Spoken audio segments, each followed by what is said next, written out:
Hey everybody, and welcome to Heads Must Roll, a D&D actual play series set in a world of tyranny, corruption, revenge, and vigilante justice. Each of our heroes has had a life-altering brush with corruption in their past. Because of their troubled past, our heroes were approached by a stranger who invited them to join an underground secret society of vigilante outcasts. The goal of the secret society is to expose and disrupt tyranny and corruption in the government. These are their adventures. Dun-dun. So, welcome back. We are here again to play games, adults playing games. So let's really quick introduce the adults who will be playing characters, starting with Erin. Hi, I'm Erin. I'm an adult, and I'm playing Dalana Greydark, also an adult, half-elf, who was in a sex cult, and now she's fighting crime. Pow. Nice. Alrighty, next up we have Devin. Hello, I am Devin, potentially also an adult. I'll let the kids at home decide that. Who's playing also the character Daniel Sonway, who may or may not be an adult, mostly because that's very obscure. And that's all I have for Daniel. Next. That's wonderful. And then next we have Sam. Hi, I'm Sam, playing Eli, our Hexblade, who is definitely an adult, doing an adult thing, this time revenge, period. Yes. So this time around, it's very important that we declare our adulthood. Of course. Jake. Yeah. Jake is an adult, and he plays Ingus. Also an adult. He is a halfling bard who is an aspiring clown with anger issues. And Kurt. Alright, I'm Kurt. I'm playing Riven Larinus. Both of us are adults. Riven was once rich and powerful. Now he's just rich, trying to make his own power. And like so many rich people, is turned into kleptomania. But it's not as stereotypical as you might think. Comedy gold right there. Comedy gold. And in order to facilitate all these adults playing games, we will turn it over to our DM, Eric. I'm Eric. I am also an adult, and I'm going to be the Dungeon Master for tonight. And we're going to pick up right where we left off last time. Everybody good to go? Let's do it. Good to Let's rock and go. roll. Let's go, fellow adults. All right. We're all adults. So from down in the hallway, you think you faintly hear kind of some chanting in kind of a nasal voice, and then it stops. And you hear nothing after that. Down this hallway, since you've kind of cleared the burning corpses, and then also the furniture pile, you can see that the remaining unseeing ones are kind of bunched up a little further down the hallway, and you can also see what looks like a man in kind of like shabby purple robes kind of standing off to the side, about 20, 25 feet behind the clump of unseeing ones that are just busy like chattering and grunting at each other excitedly. Cool. They're going to stay in that formation for now, and we'll go down to Eli. So at this point, what does it take to get in there? You can just walk on through. Dalana hacked an entrance right through the wall of furniture. So there's an actual normal gap at this point. There's a gap of just splinters. Mind the gap. Wind the gap. Now it's the gash instead of the gory hole. The gash. The gory hole is gone. Now we have the gash. The gaping gash. Just make sure that with that gash, Women power. you shred that mad gash. You understand? Yeah. But Alright, you have to I step will- over a flaming dead body, right, in order to get through the gash? Yeah, do you have to do that? Or is that You flame body can still You there? can like walk around it. It's Or has it like resorbed like most flaming bodies in games disappear in time? it's Just- it just still fizzles still out. very on fire. It's like subcutaneous body fat is starting to like crackle now a little bit. Yeah, it does not smell good. We don't even actually know what it's made out of. It's made out of purple stuff. Yeah, it smells. It smells. Yeah, all right. disgusting. Well, I'll enter the room with weapon brandished. Can I get in close enough to just along the wall and turn left and shoot one of these guys, or can I do that? Mm-hmm. I'll just keep the wall to my back. And any of these look injured? The No, ones in that one of them formation? you can see is like clutching onto like this side of his chest that seems to be kind of like rotting off. Oh, I'll hit that that's guy. the one that got chill touched from before. And you can see they're all kind of like standing there in a group. So it seems like they're waiting for something. Well, it doesn't really matter what happened to him. What matters is that he seems to be uncomfortable, and we'll just make it more uncomfortable. Hooray. Hooray. Attack the weak. You could have put him out of his misery, but you decided to give him more misery. Yeah. Well, yeah. Yeah. You son of a bitch, I'm in. Yeah, man. I only rolled a 10. I don't know, does a 10 hit? And so right there, as you go through, you say like the words as you're kind of like winding up your blast. And as you try to send it forth, you see that nothing happens and you can't hear the words coming out of your mouth. It seems like there's complete silence. Well, that's really strange. Well, in that case, I will stay put, but I'll just have a weapon at my ready, I guess. Okay. Should have snuck in. Man, missed my chance. A chamber of muteness. Oh, I thought it was just a quiet room. It's where you go when you go to timeout. You're Yeah. in the timeout room. So these guys can't see, and now no one can hear. They're gonna be just bumping into walls and shit. No, we can see them. They can't see us, And now they can't hear us. and we can't hear them either. Unless you're muted now. You might be mute. Who knows? But you can't hear yourself, and it sounds like they didn't react to you. So we still have a leg up on them. We can see them. But they can't see us. Yeah, they're full Helen Keller right now. A question, though. Someone observing from outside this room, watching Eli cast a spell, would we hear him talking, or would we see him trying to talk and not talk? You could see him trying to talk, but you would see or hear nothing from it. And also, now that you think about it, the fire that like was crackling before, you can't hear like the flames aren't making a sound anymore. Although you can smell it, it smells terrible, and you can see it. So we should cast COVID on them so they can't smell or taste. You could say that if this was a zone, it might be like a zone of silence or something, you know? Possibly one might describe. One it as might that. call it that? Yeah, Mhm. okay. Interesting. Just curious. Mhm. Why don't just ignore them? Oh, it's Daniel-san. Yep.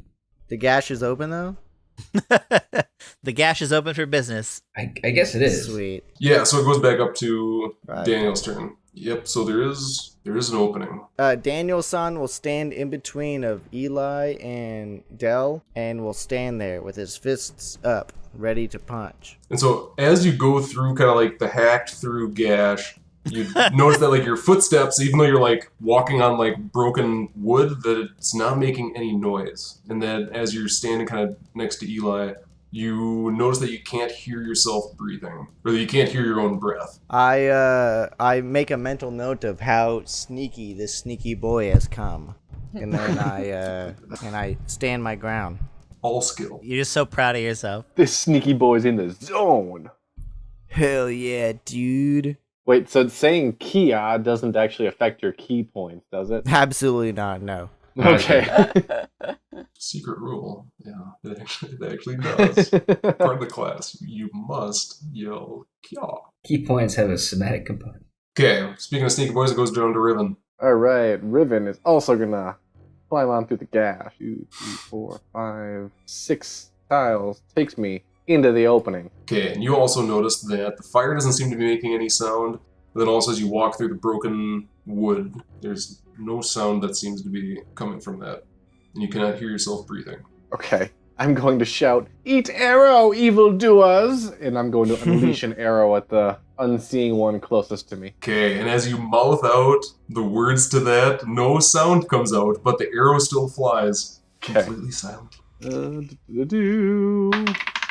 That is 9 total. That is not going to do good. And the arrow flies through and just kind of gets caught in like one of the robes of the first one as it kind of like tries to dodge. I feel like firing into a crowd, I should have a chance of hitting someone behind him. Absolutely not. Because everyone is behind him. Not how the rules go. No. No. Vetoed.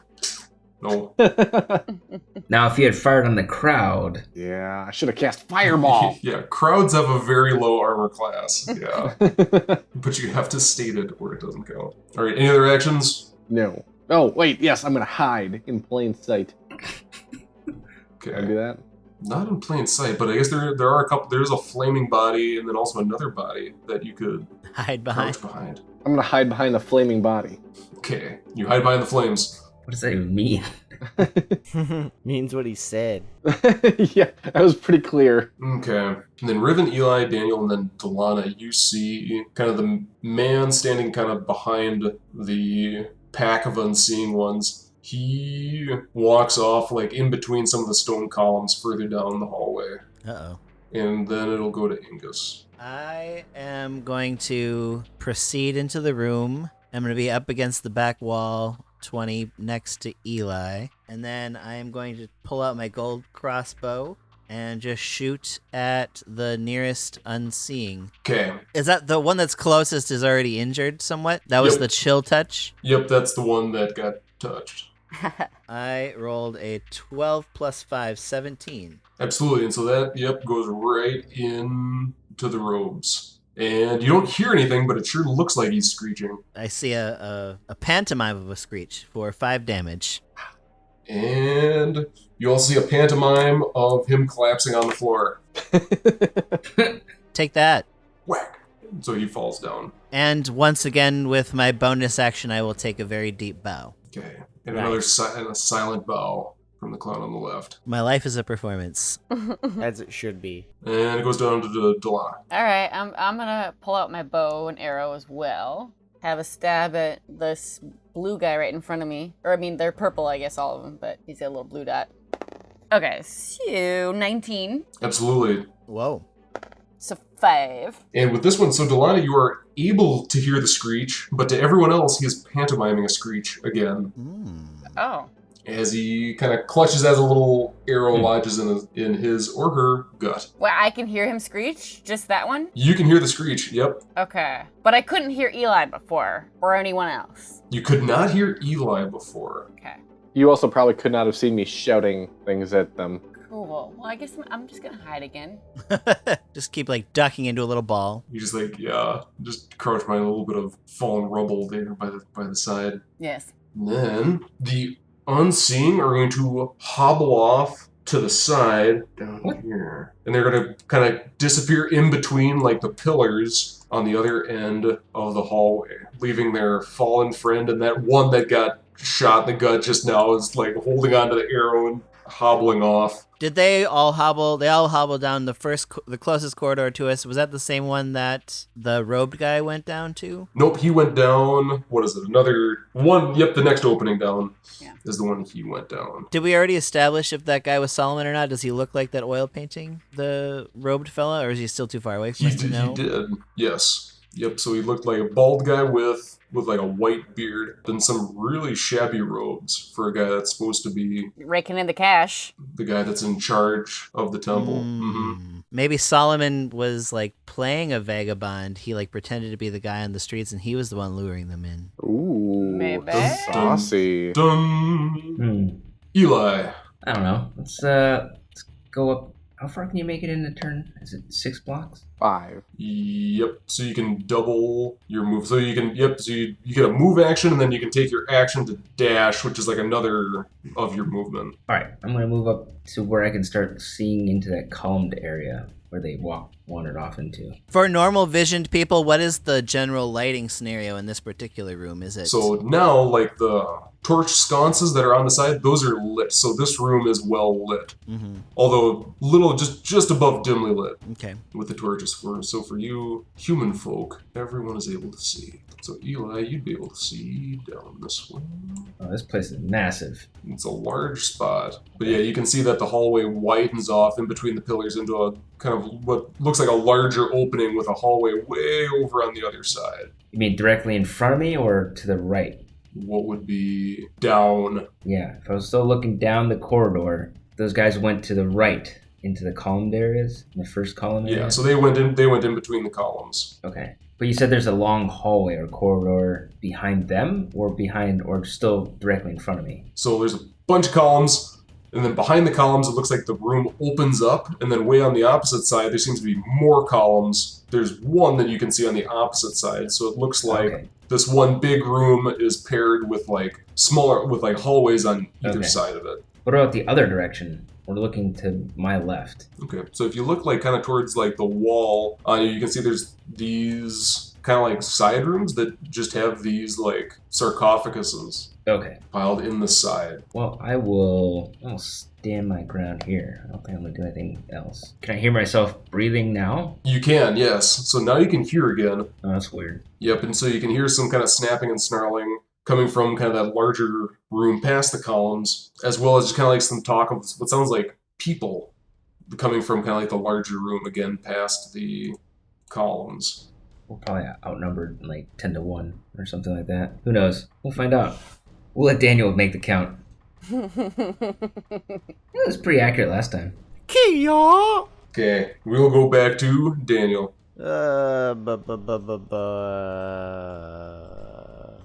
Okay. Daniel, 10, 15, 20, 25, 30, 35, 40. And then, there's a hallway down there, man. You don't know that. No matter. 30, Go back. 45, 50, 55, 60, 65, 70, 75, 80. Daniel's Holy. gonna run straight down. He's gonna run, sprint, Naruto run, looking down each little hallway as he passes. Okay. So he passes like 2 hallways and then a third, and he sees a man carrying a barrel. That is representative of a person that's like kneeling in prayer in between the columns. Oh, yes.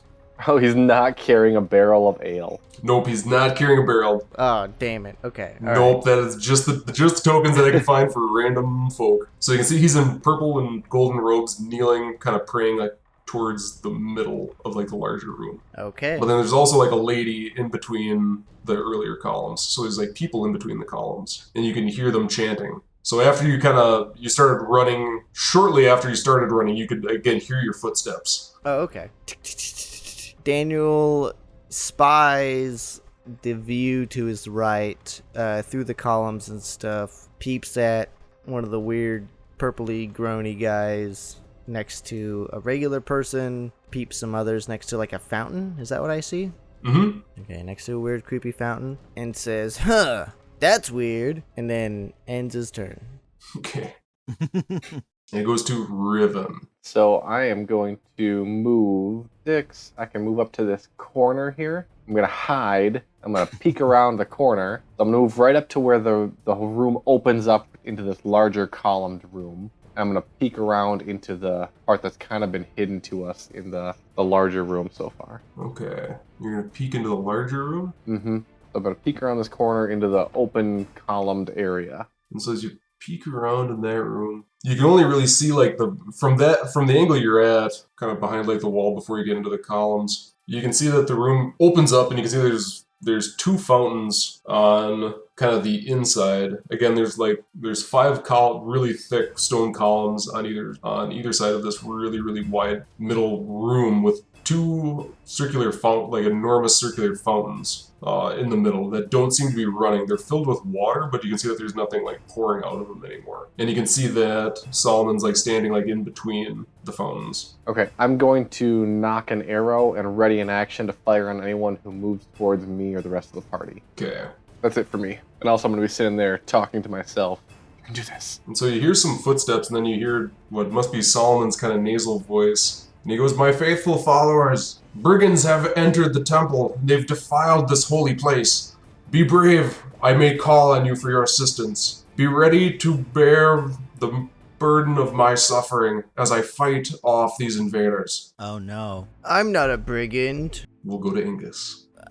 Yeah. So I'm still like smushed up against the wall, so haven't seen any of this yet. So at this point, so was I mean, I'm like at the opposite end of this room. Did I hear him make that announcement? You heard nothing. Oh, right. So I still hear nothing. I don't hear my breathing or anything. You don't hear your breathing or the fire or nothing. Oh, he punished me for imitating his voice. It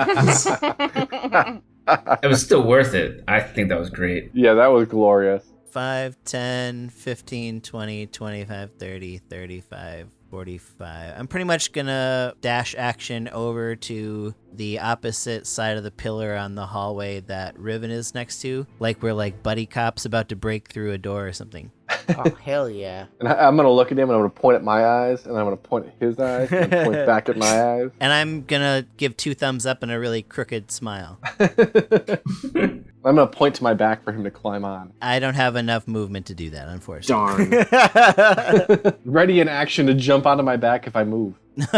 Yeah. Well, I guess, so what, is readying an action a bonus, or how does that work? So ready in action is basically like, kind of make like a trigger for when your action like takes effect. So you basically save it, and like you just say like, I'll shoot an arrow, like when this happens, and then like if that happens, like it triggers the action. But if I used a dash my entire double move, I don't have enough turn left to ready anything, right? No, because then you can't ready it. Yep, because you burned your action doing the No, but you've got enough time to point at your eyes and then point at my eyes and then point back at your eyes. Well, I did a thumbs up and a smile. That's what I did. Same thing. It means absolutely, my little like spy movements mean absolutely nothing, but I'm such a good performer that you believe there's intent behind everything. Yeah, they're super impressive gestures. As if I must have military training or something. Now can you be a mime stuck in a box? That's only for the video audience. And this has been a 15-second turn now that we've been just doing all these hand gestures at each other. That's all I can do, I guess. And then after like you left like the spot you were in, after several steps, you realize that you can hear again, and your footfalls start to kind of echo off the stone walls. And I get very happy about that because I would have been mega fucked if that didn't happen. Omega fucked. I feel like Ariel in The Little Mermaid getting her voice back, you know? It's just, Good reference. Thank you. Okay, let's go Dalana. All right, I'm gonna dash across the way to the opposite side of Ingus behind this pillar. I'm gonna, maybe this is weird, but I have a bottle of perfume. I want to spray my arrows with it. Cool. Okay. I don't know. I figured they can't see. Maybe they can smell. I don't know. Or maybe it'll just be a cool touch. Yeah. Who knows? I don't know. Oh, that sounds super rad. They're gonna smell great while they die. Yeah. Hell yeah. You're improving their condition. Oh, to death. Yes. And then I guess I'll wait at the ready with my bow ready. So you perfumed an arrow? Yeah. Okay. All right, squirt a little bit of perfume on there. The perfume smells very good. And so you're Great. gonna like wait until like next turn then? Since I'm a rogue, do I get dashes like a bonus thing or? Yes. Yes, you do. Yep, so you can dash, so you can move a little bit more if you'd like. Would that take up my action though if that's a bonus? Yeah, you can move again. You can either like, what is it? You can move or hide or disengage. But yeah, it makes you super fast. Gotcha. So you get to move like a crap load more than anybody else does if you do choose to dash as a bonus. So you can Okay. technically triple move as a rogue. That's gross. So if you do dash as a bonus, does that mean you still have a full action after you Right. double move? Mm-hmm. But that action will be spent doing the perfume thing, I assume. Yeah. That would make sense. Okay. Yeah, you would have to dash to get to where you went to. Yeah, so we're good. Then that's it. Then I just wait. Yeah. No, the big hallway. Dash Yeah. and spritz is what they call it. The old Dash dash, and and spritz. spritz. Yes. Spritz. Yes. Cool. Turn done. Dash and Spritz. It sounds like someone's last name. Dash and Spritz. Solomon Dash and Spritz. Solomon Dash and Spritz. Then so Dalana's kind of got her back up against the wall with a very fragrant arrow. It's stanky. And Dalana, you hear Uh-oh. Oops. and some grunting come from behind as these little kind of hooded figures come running up Uh-oh. the hallway towards you. Do I fire an arrow now? So as that one comes up, yep, you can shoot an arrow at this guy. I'm gonna fire at him. Ooh, that is a 25 to hit. Ooh, that sinks in. Roll for damage. Not much damage. Yeah, that's 3 damage. Okay, and you sink an arrow in the rogue figure's shoulder. And you get a screech out of it. But more are going to be coming in between the pillars at the very nice smelling arrow. I guess she really does want to die. No! Yeah, I don't know why you turned yourself into human bait.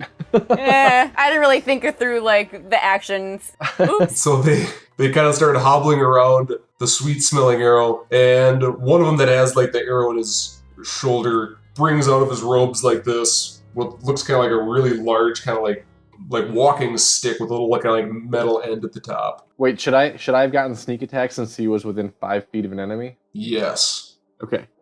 Yes. Then 3 damage was 7 damage. Okay. I believe we decided at the beginning of this game that rogues always get sneak attack, always. I'm really lobbying for that. It's fairly easy to get in 5th, which is really nice. Well, because it's like almost all of my damage output. Okay. Instead of his shoulder, it goes in between his ribs instead. But he's still standing and is still able to take a swing at Dalana with like the very heavy, seems like a walking stick with a really large metal kind of ball at the top. And he comes down with it and nails you right on top of the head. Oh no. Ow! You guys remember that time when Dalana was a part of our party and alive? No. He does 7 damage. We'll steal her perfume and then we'll just like spray it on ourselves at night to remember her as we weep and fall asleep. Yeah. She smelled so nice. Or we'll forget about you quickly because we've only known you a few weeks. That's right. You barely know me. I would say we could make her perfume into a candle and sell it, but I'm pretty sure the sex cult would be the only ones buying it, and that wouldn't be good. Yeah, it would be bad. Yeah. Okay. The other ones can't attack, so they spend all their time just kind of running up to surround her. Eli. All right. So you're seeing Dalana getting swarmed with these Yeah. grunty I hooded am dudes. going to. Kill them. Don't think, just act. Go. Kill them. Dalana, you did effectively like group them into right in between all of us. Which is awesome. So I think we can take them down really fast. Someone should cast a fireball. I'm going to reform my scimitar into a glaive once again and take a swing at these guys. You're going glaive mode? Yes, glaive mode. Alright, your sword shadowly morphs into a glaive. So roll to hit as you reach across. It can do that? We can do that.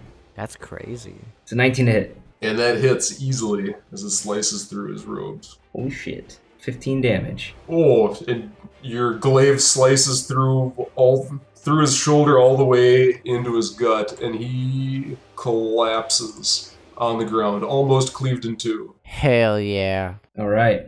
Alright. And I'm stuck there.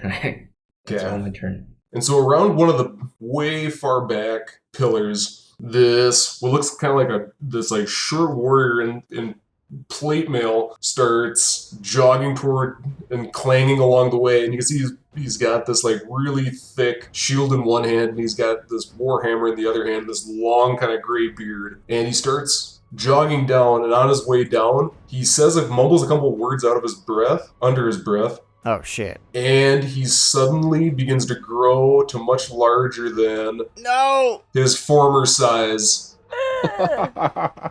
We're gonna die. And it goes to Daniel. Punch it! You kind of have to. Does anyone have healing spells? I have a healing potion. I have a potion. Oh, good for you guys. You're right. Who cares? Daniel runs in 5, 10 feet to get into engagement range and starts punching. That's what you do. Yeah, that's what he does. He's gonna die. I'm sorry, guys. I'll be a little sad to see you die. Oh, me too. So, Daniel, yeah. Okay, yeah. 12 with that heavy shield and armor? 12 hits, right? Yeah, but he's really big, and that makes him easier to hit. Yeah, but he's very heavily armored, so as you try to punch at him, you can't quite get through the plates. And it goes, "Ping!" Ow! Alright, Daniel tries to throw another one. Oh, geez, that was a real good one, and then it fell off the table. Okay, alright, what is that? That's a 22? Yes. Oh, whew. So maybe we're not headed for 5 TPKs. just hopefully one. 8 points of damage. Feel like that's good, but I don't know. Yep, and so you're able to punch through some of the armor, and you can hear the crunch of the shin bone that you're about level with as this giant armored figure towers over you. As a heads up, guys, armor class 15, and I only have 14 hit points left. So please save Daniel. So he's more armor class than you have hit points. I'm going to die. Audience, to save... Yeah, please submit to our Patreon. Yes, donate to our Patreon to save Daniel. Okay.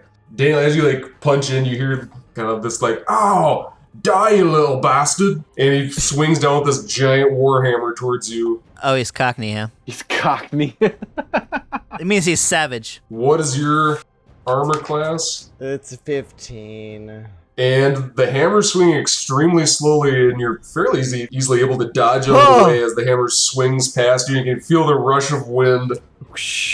But as Flows, it makes my hella long hair rise. And it makes my pants feel heavier, given by the amount of shit I've just made. And the giant snarls at his own mess, but stays right there. Daniel says, holy shit!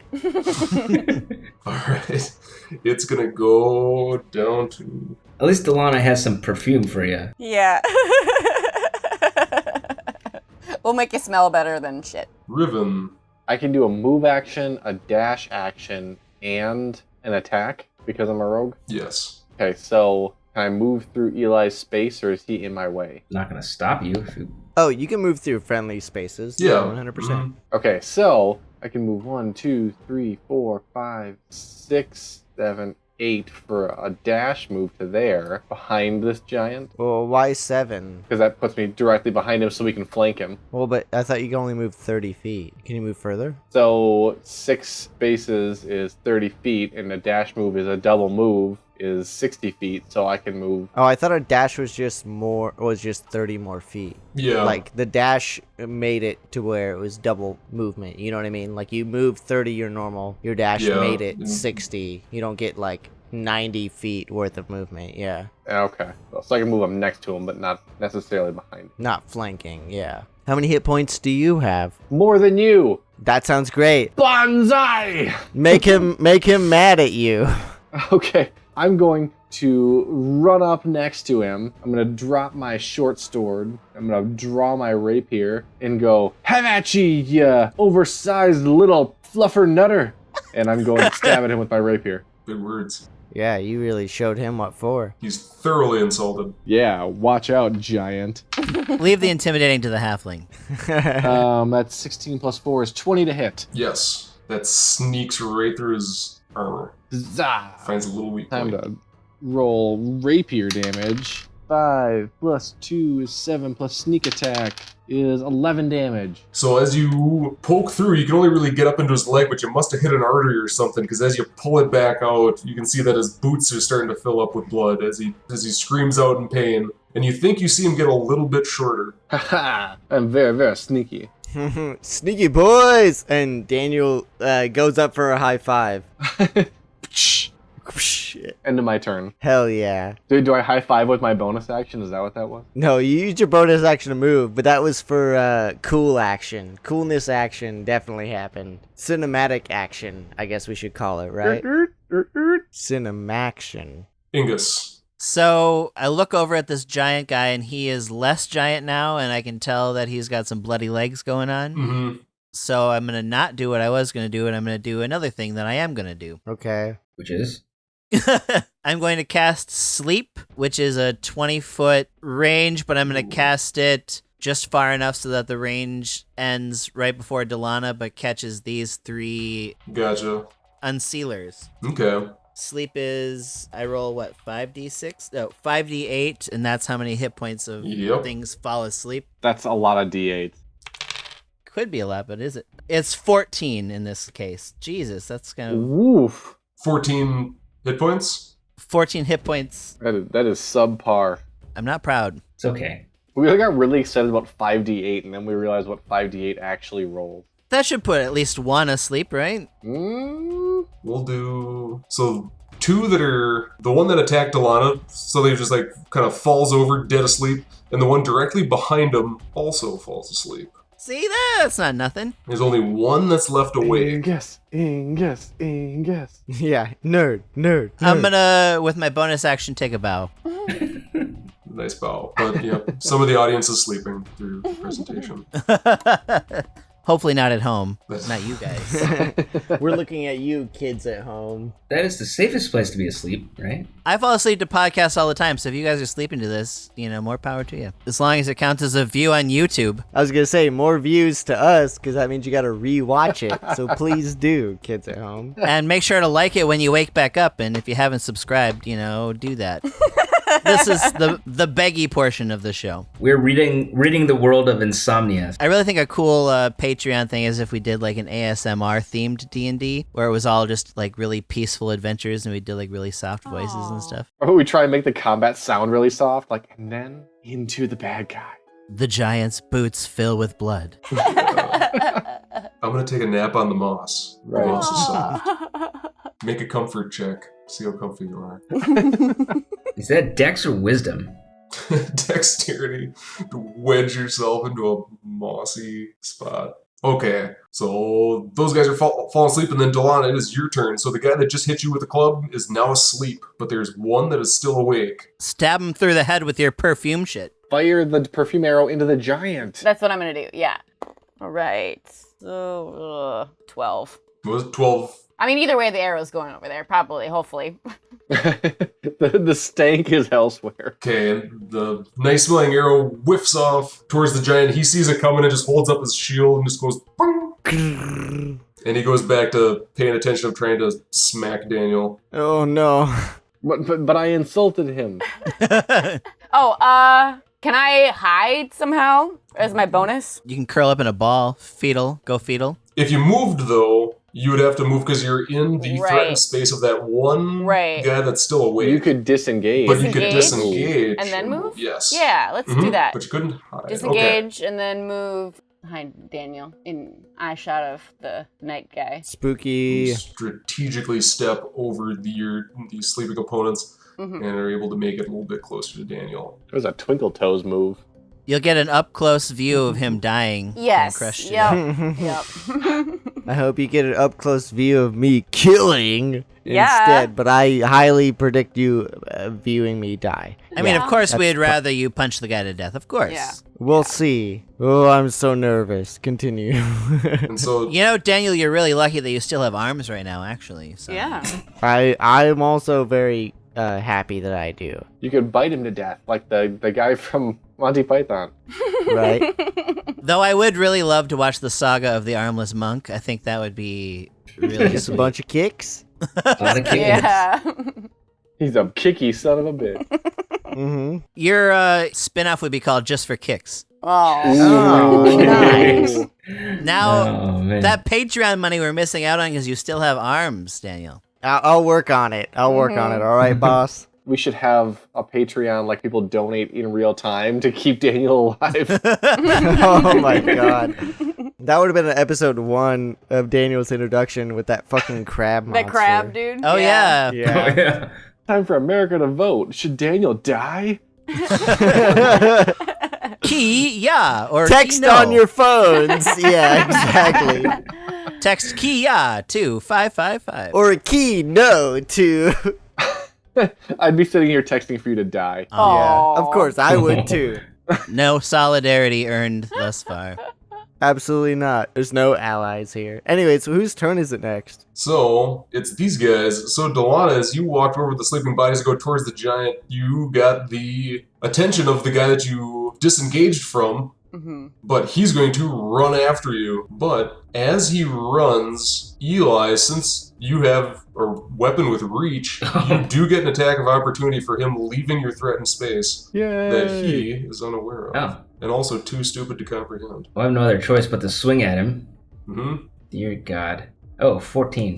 Oh, that sinks in. You're able to see an opening and jab into his ribs. And, oh, come on, a 1? Damn it, 6 damage. And he squeals a bit as you kind of like jab into his ribs behind his back as he's going, but he's on a crash course with Dalana, and he's going to try to smack you with kind of like the same really kind of heavy-duty walking stick is kind of what it looks like. It's made to look like a walking stick, but it's really more like a club. Then what is your armor class, Dalana? It's 13.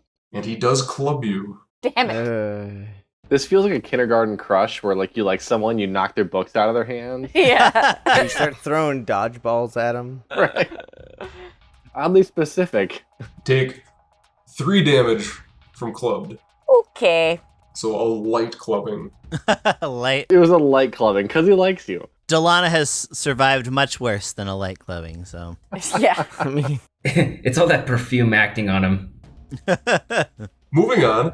Eli. I think I want to dash all the way and be on the opposite side of this knight dude. Is there any way I can get over there without incurring You would annoyances? get a chance to be clubbed. where were you at, Eli? He was in line with me, so he got to attack the zomboid because the 5, 10, zomboid 15, was. 20. Oh no, you can't do it. Okay, if you go. Yeah, if you go, oh, can I mark? Hold on. How do I piss? Hold on. How do I put a marking down? Ping? Yeah, how do I ping? If you just hold. Right There there. it is. Yep.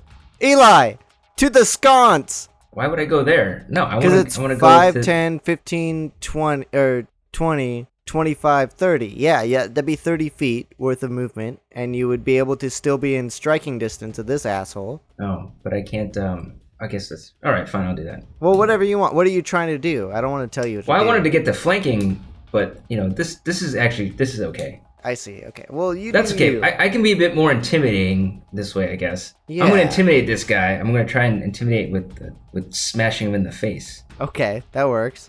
I'm gonna intimidate with my stabs. Yeah.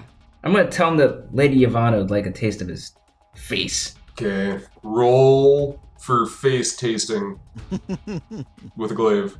The glaive. 19 to hit. Yep. Who are you hitting? The knight Knight dude. guy. Oh, okay. Try and convince him that this magical sword wants to eat his face. That's reasonable. Yeah, 10 damage. 10? Well, I don't know. Is he intimidated by this? Does he seem threatened? You're able to slip through the armor plates right into his chest, and he groans as he kind of like starts to keel over. He drops the shield and he drops the hammer. And as he kind of starts to keel over, you see his body slowly shrink back down to normal kind of dwarf size. Cute. And he keels over on the ground. Oh. As a dead man? Is anyone else really impressed? Like, we're not dead and we should be. We should be, dude. I'm so scared. There's plenty more chances, I think. Plenty more ways to die. Dude, last session, as soon as the fucking DM was like, oh, hey, roll an endurance or whatever because you got bit, I was like, oh no, Daniel's gone! Like, everyone, all of us should have been dead, like, sessions ago. I feel like while we were editing it, you can see The fear in your eyes. You can see the, like, overconfidence turn to fear in that moment, like, physically on your face. We just get more slumped in the shoulders and, I guess I'll roll this d20. So my question is, did I intimidate him? Or did he just die before that happened? I think you just fucking killed him. You killed him. He wasn't Oh, too man. intimidated. Yeah, he just died. He was intimidated all the way up until he died. Oh, perfect. I'll take that. We could probably save him if we wanted to. If we wanted to. Why would we? Yeah. No. Do you want to? I don't. No, me neither. I mean, I'm not gonna like mushroom stamp him on his way down, but I'm not gonna save him either. I mean, the Sneaky Boy Party is a staunch no-saving policy. Yeah, we're very libertarian. He needs to stand or fall on his own 2 feet. All right, and then Daniel, it's your turn. So the Okay. giant has now been reduced to a normal dwarf with kind of grayish skin, however, collapsed in front of Is you. the dwarf alive or dead? He's got an X on He's him. very dead. Oh. Seems super dead. Daniel's gonna give a thumbs up to Eli, and then he's gonna do like a backwards somersault in combat range of this green-colored zombie guy, and then he's gonna execute a cool clinic on this guy and punch him to death. Hopefully, that's threatening Dalana. Okay. So, Kia! Okay, that's a 15. Yep, that connects.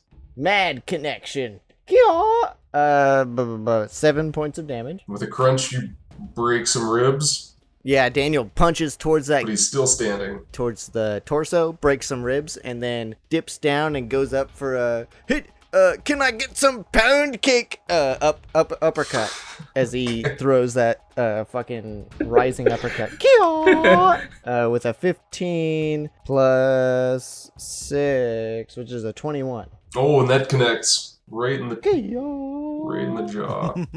With a fat 8 points of damage. And with the uppercut as it connects, you punch him like right under the chin, and you hear his teeth snap together, and you can hear like his teeth breaking under the impact. And he flies a little bit into the air and then collapses out straight on his back. And then Daniel goes back to his idle combat pose that the fighting game tells him he has. Thank you, Daniel. No probs, dude.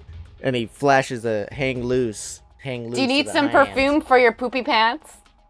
Problem? I didn't poop, as he like shifts his gaze left and right. He's like, I didn't poop at all. No, of course not. It must just be the room. I just always smell terrible. I didn't poop, you pooped. Yeah, you poop, dude. Whatever, dude. Just trying to help. Riven. So from where I'm standing, do I see Solomon anymore in the pillared room by the fountains? Or was he there before? I saw him there before, and I don't see him. From where you are, you can't see him. You do not have a line of sight. All right, then I'm going to use my move to move up to the edge of one of the pillars. And then I'm going to peek around the corner.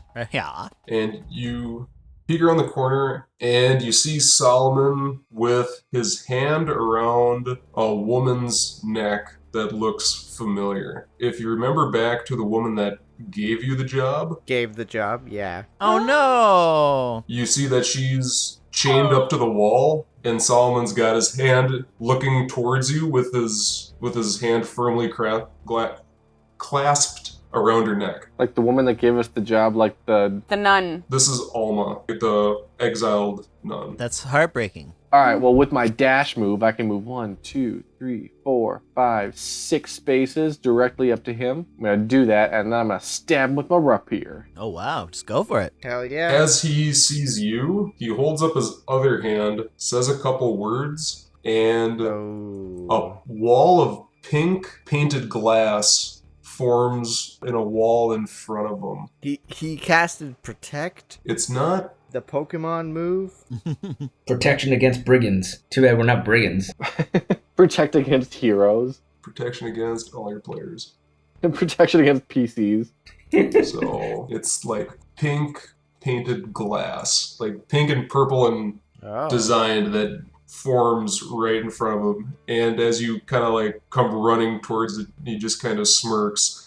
And as you come closer, you can see that like it looks like the veins are like popping out of his face, and also you can see that looks like he's bleeding from both of his ears. Okay, so if this goes up, can I wave off my attack move and decide to speak instead? Instead of what? Instead of attacking him. You'd like to talk. Okay, absolutely. Okay, so I'm going to turn to all of the other people in this room and I'm going to yell, "Mercy's burden! Solomon has turned! He's murdering innocents and he's creating zombies!" I roll a persuasion check. Yes.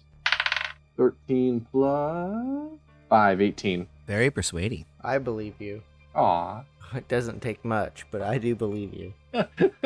All the people are kneeling and praying, and one of them looks up and says, "The Father didn't create these. He's trying to solve the problem. He's trying to cure them. Alma released them." That's problematic for my argument. Yeah. I didn't expect a rebuttal. And the rest of them just kind of keep their eyes down, so their eyes are kind of like looking towards the floor. Everyone, start murdering the innocent people. On it! Daniel's like, gladly. Daniel's like, I need punching bags. That's not you. Daniel's a soft-souled man, but goddamn doesn't he loves punching. Solomon kind of like smiles. "You'll not tear my faithful from me. We are a family here." It's never a good sign when they say that. Wait, if he talked and I talked, do I get to attack now? No. You goofy goober. Well, I think, do you still technically have like an attack action? This is an anime. I use my move, I use my dash, and then I use my action to talk. Okay, talking is a free action. Oh, okay, then I'm gonna try and stab. Okay. That's a good rebuttal.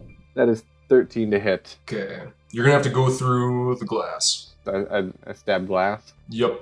So roll for damage. Oh.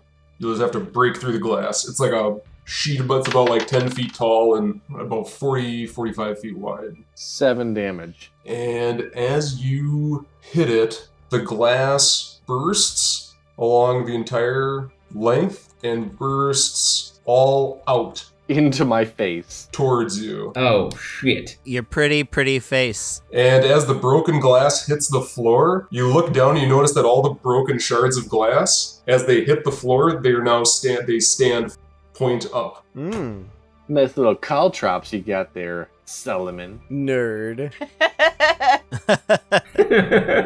He looks at you and he goes, "Call off your attack or I kill the girl." Intrigue. You hear a whimper out of Alma as he tightens his grasp around her neck.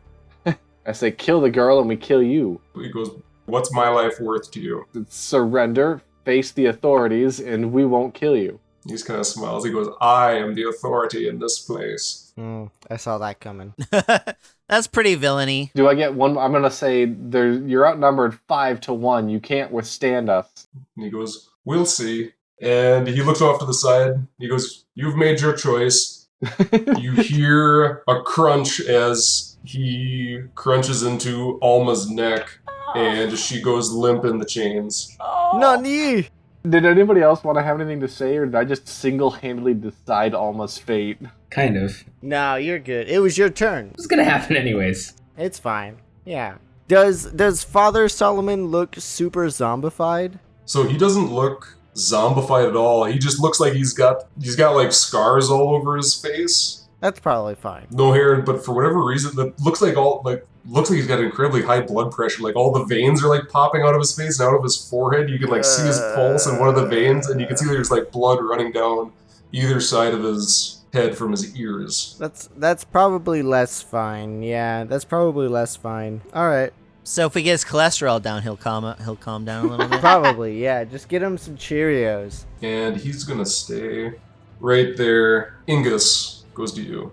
So how many turns have happened since I slept these guys? It's been a few, right? Well, it's been like one round, so it's been like 10 seconds. I mean, yeah. Yeah, it counts as one round. It has not been a long period of time, yeah. Oh, wait, so everybody's actions all happen in the same 6 seconds, so only Yes. 6 seconds has happened. Okay. So this is all happening really fast. Okay, nice. So I'm less worried about these sleeping guys then. I thought I was going to have to deal with them right away. Can I do, like, perception as a morality check in that, like, these Mercy's Burden people are just innocent but brainwashed?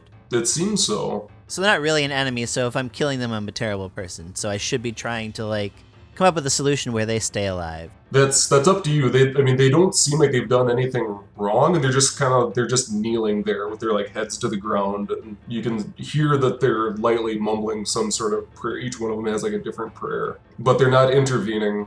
So I'm by this first pillar here, so I kind of want to move around the pillar to... Because these guys are all chanting, are they still sort of facing toward the fountain? Yep, they're all facing towards the inside. So it's facing away from you. While is it the one that's in purple? Is that a lady that's in front of me? Mm-hmm. Yep. So I'm going to, from behind this lady's back, cast Charm Person, which they have to make a wisdom saving throw, and they do so with advantage if my companion is fighting it. If it fails, then it's charmed. And what's the DC for the save on this? Oh, so it's my spell save DC is 13. So as you cast the spell, it doesn't seem to have any effect on the lady. Ooh. She stays down there and keeps chanting. You should have just killed her. I think, like, morally, I'm gonna, should try to, keep them alive or what have you. Remember, we're the good guys, Riven. Sometimes we are. Are we? We try. I just got Alma very much killed. Yeah, it happens. But we spent 45 minutes sending Farah off on a new life. Sometimes we choose to be good. Yeah, which leads off to its own adventure. So, like, it's really for our own benefit. Yeah, check it out on Patreon in like a year when we get our shit together. Jesus Christ, yeah. And when we have an audience, kids at home, Someone who's willing to give us a dime. give me money. Throw us a fucking bone. Just one. It's a great sales pitch. With that immense failure, I pass my turn. Okay. Oh, you have a move action? Oh, I didn't use my whole move. I just like crept around the corner, so I'm just like 10 feet behind her. She probably heard me casting that spell though, right? But Does it sound like super classic? Like, you are getting sleepy. Sleepy. You want to go and kill your leader. you and me are friends. You and me are friends. It's just a song that I chant over and over again. Dalana, it's your turn. I'm gonna go up to this pumpkin-looking boy, I mean, the guy with the barrel or whatever. This pumpkin. Pumpkin boy. Our audience's imagination is just like fucked all over the place now. Hell yeah. After the second column. I'm gonna try and persuade him to join us and that he's been brainwashed. Dear Lord, could someone just shoot Solomon already? He's going to murder me. Oh yeah, Riven might die. I'll get there, Riven. I'll get there. That's what punching's for. How far can I move? Maybe I don't want to do that. Riven ran in thinking that we were gonna have his back. Yeah. Which, you know what? If Riven dies storming away from the rest of the team, that's like so apropos for your character because I was like, no man left behind, and you're all like, some men left behind.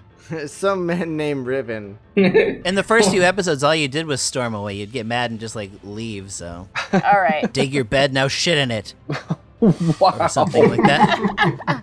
Emphasis on dig. I'm gonna go ahead and just shoot this guy with a bow. Solomon, Mr. Sally. Okay. It would be really funny if like the arrow bounces off of his protection thing and then like shoots Riven in the neck. We'll see. That'd be so funny. Yeah, the painted glass pane is gone. Now it's just like shards of glass along the ground. That is an 11. Ooh.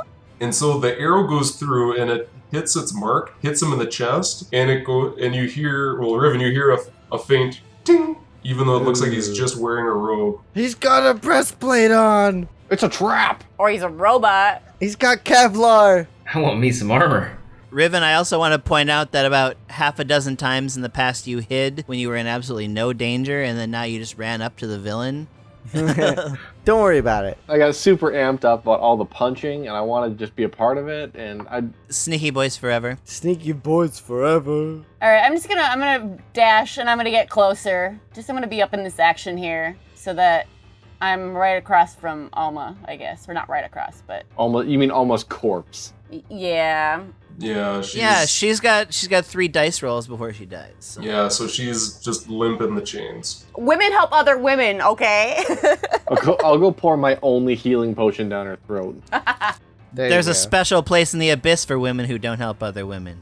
That is my turn. Hashtag feminism. All right, Eli.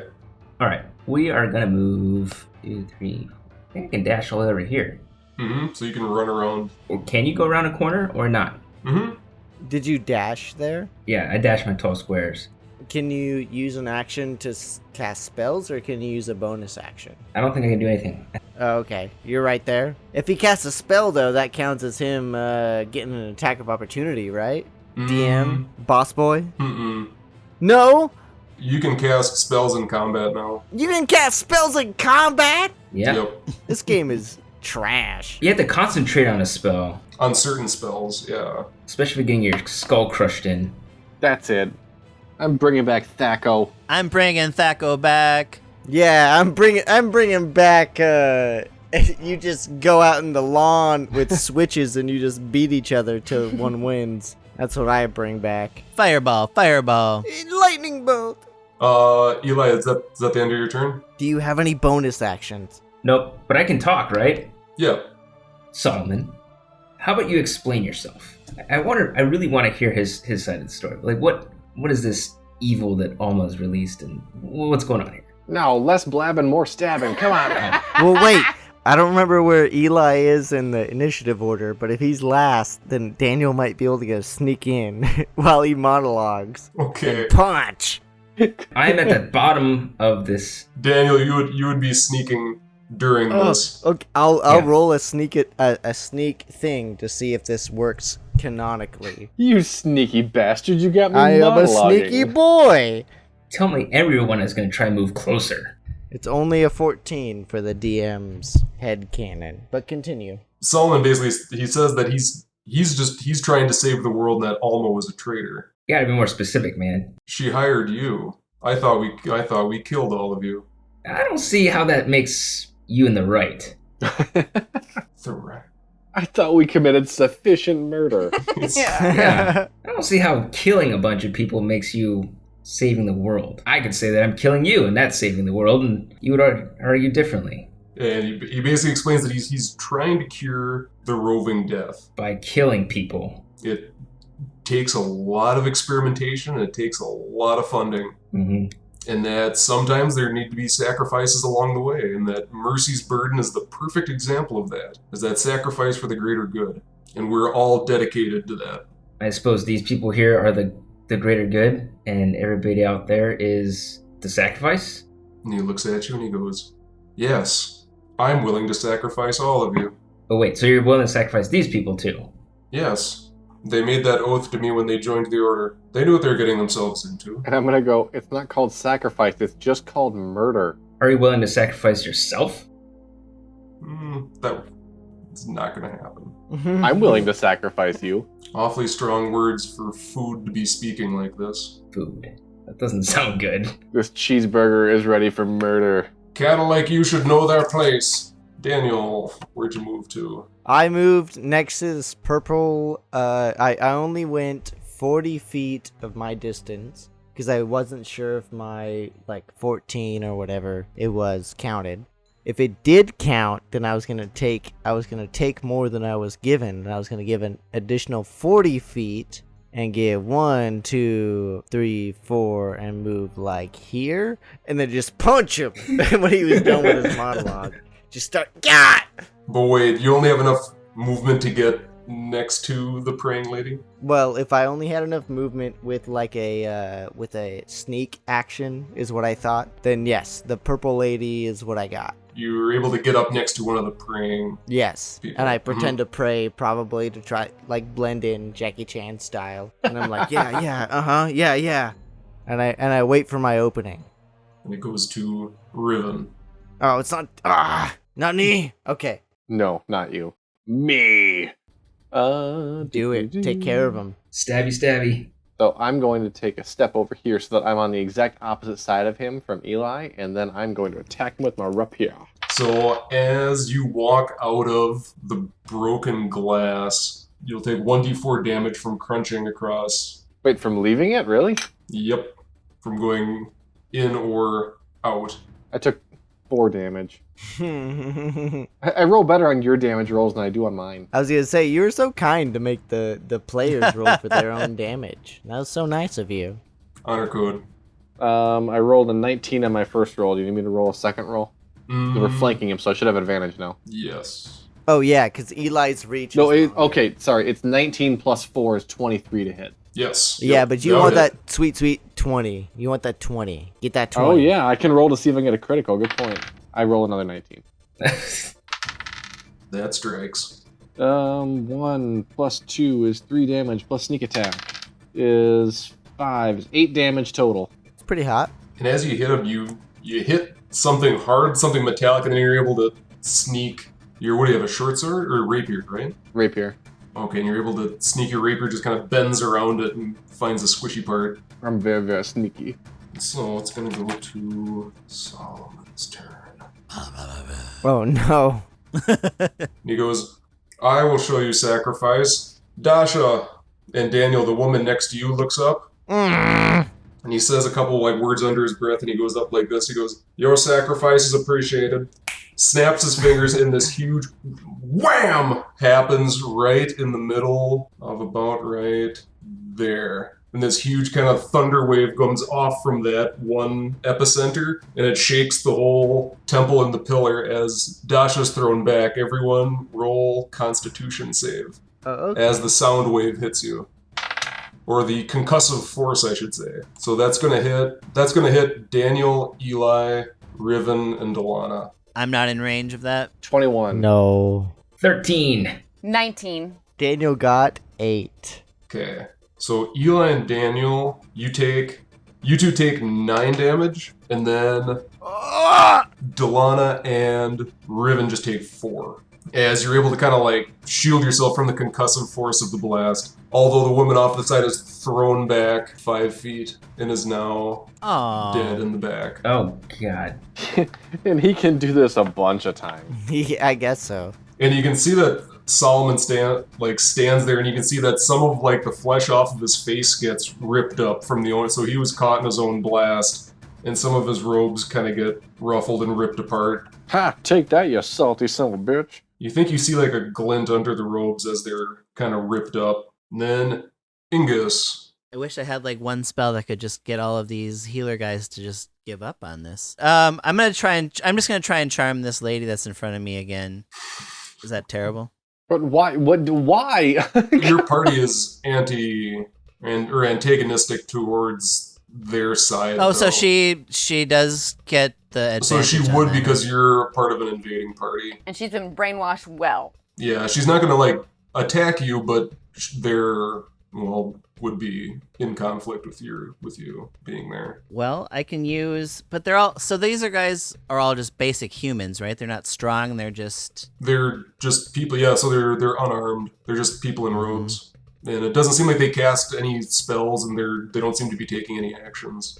And then how far away am I from this guy? So I guess my next step will be I am going to step out from the pillar toward the boob-shaped fountains. They do look like They are, aren't they?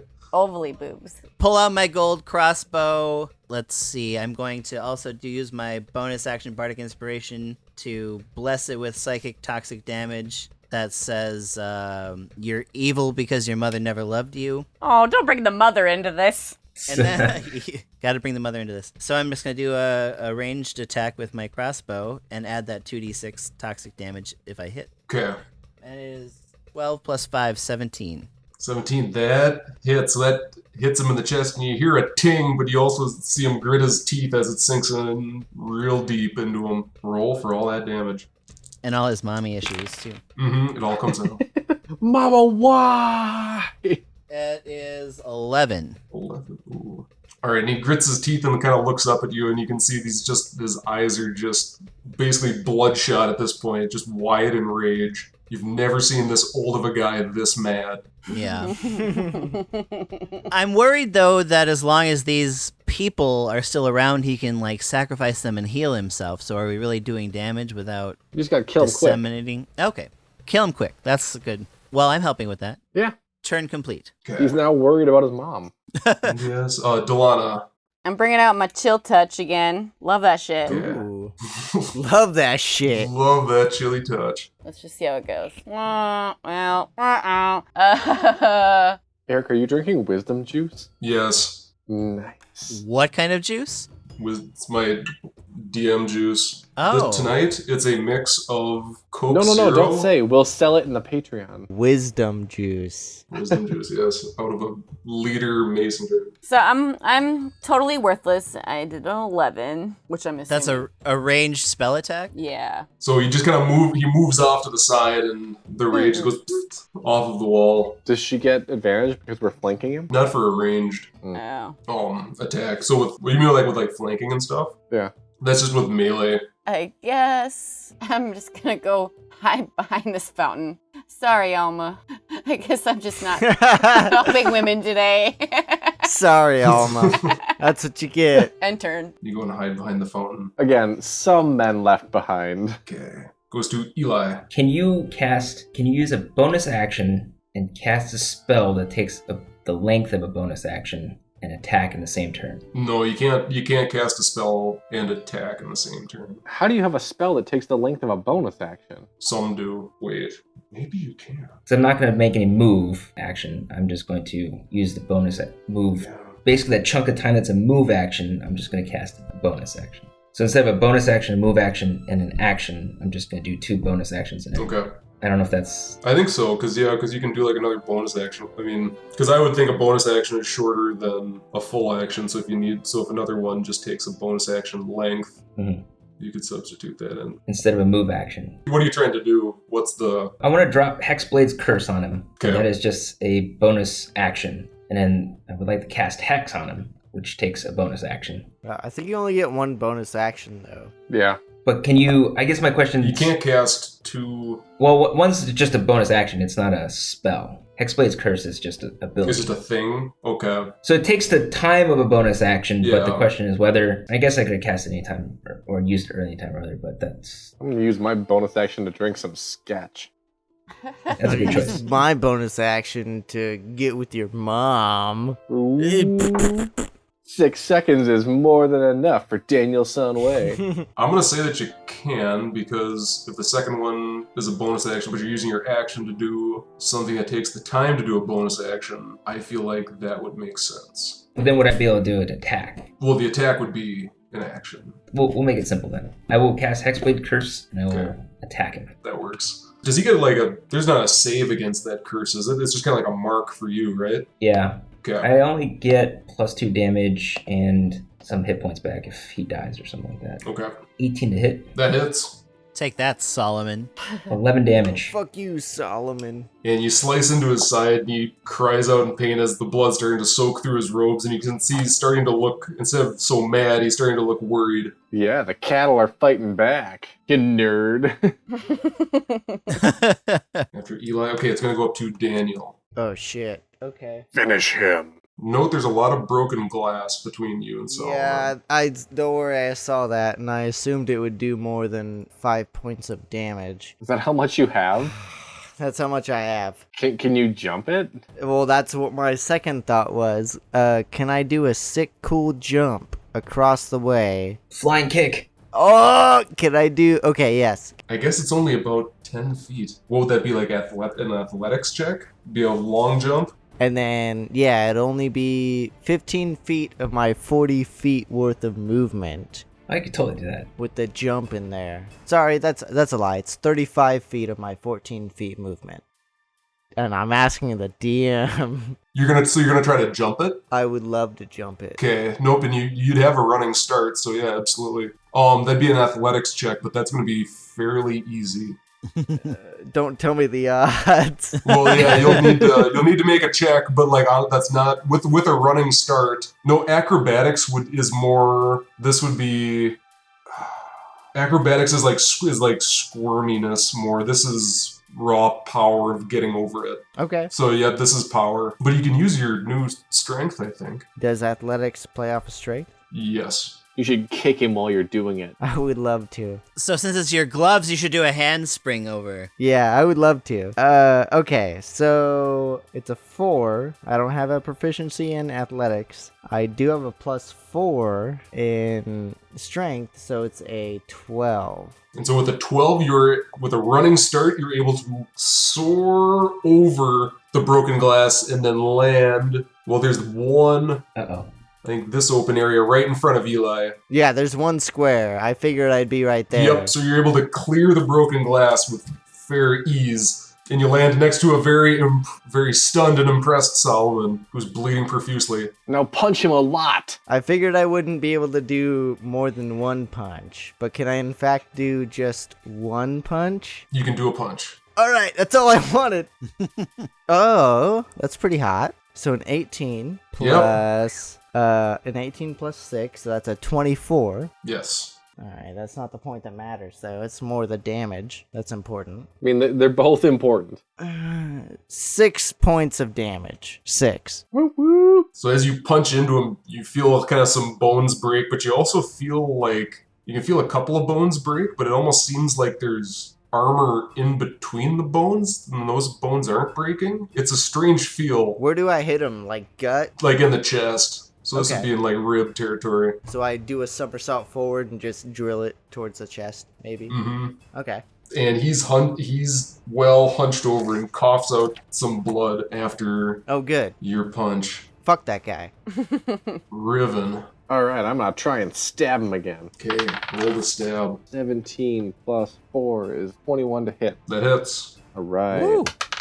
4 damage plus sneak attack Mm-hmm. is 3, so that's 7 damage. And with the rapier, you pierce through his chest from the side, so you double lung him with the rapier, and you pull it back out, and he coughs up some more blood, and he looks straight forward, and you can see his eyes are just completely bloodshot and wide, and he looks down, coughing, and he goes, "This husk has lost its usefulness." Oh. And he collapses onto the ground, and you hear this little bloop, and what looks like a human brain with little blue cat legs sticking out of the sides crawls out from his robes. Did you say cat? Like It was kitty a cat the whole time? It looks like black or blue cat legs coming out from a human brain, crawls out from his robes, away from his dead body. What the? How many of us get attacks of opportunity? Whoa, I'm gonna try and take my cape off and throw it over it and scoop it up. Well, no, so it goes down, so Riven, so you just went, so it goes to Solomon's turn, which is the brain's turn. But like the human body of Solomon, like his head burst open like a flower, and now he's just a empty head. No, so the head seems intact, the body's still there, but the little brain just crawled out of his robe, so the head didn't explode. Oh, the brain crawled out of his body, not his head. So... Oh, Krang. That's- Krang. We were just talking about Krang. So is he considered dead? The reason I ask is the Hexblade's curse. Is it still active against this brain thing? Or are you considering Solomon the entity dead? You'd probably need a separate curse on this one. Okay. Is Daniel some way trying to show us his pet and or girlfriend? So, Riven, the brain kind of like, it crawls out of the robes and kind of turns towards you, and you feel your vision kind of start to blur. What? No! This is unacceptable. Your brain starts to hurt. Uh-oh. Make an intelligence saving throw. I'm not good at those. So much for capturing it in your cape.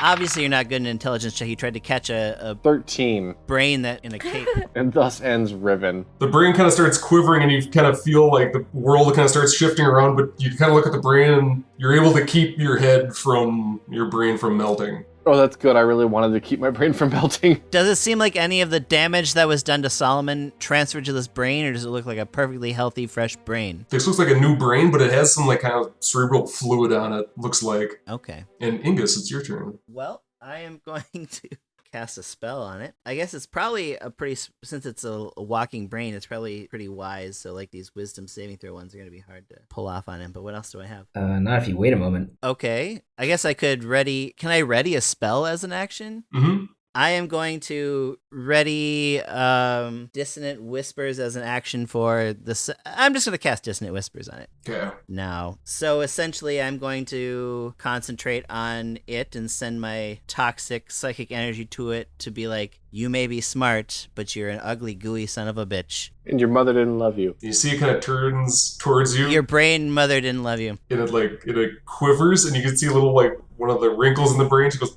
so roll for damage. It was insulted. Oh, not bad.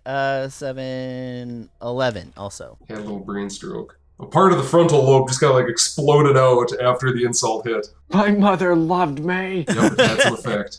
I wish I'd had a better diss for it. I feel like I failed on the actual diss, but it worked. Then we'll go to Dalana. So behind the fountain. Yeah, so the brain is still where... The brain is like right where Solomon was. Yep, same space. I guess I'm just gonna run up here. Do I go around the fountain or can I go through it? If you go through it, that would count as like difficult terrain, so it'd be like double. Right, okay. Yeah, because you'd be walking through water, which is hard to move through. Alright. I'm just gonna roll out my bow then. Shoot this motherfucker. God damn with the dice. Okay, well that just isn't good enough. I rolled a 4, so there's no way. There's no way. Alright, and an arrow sticks in the ground next to the brain. You spooked it a little bit. A little. I'm not even gonna hide. I'm just too embarrassed to even hide.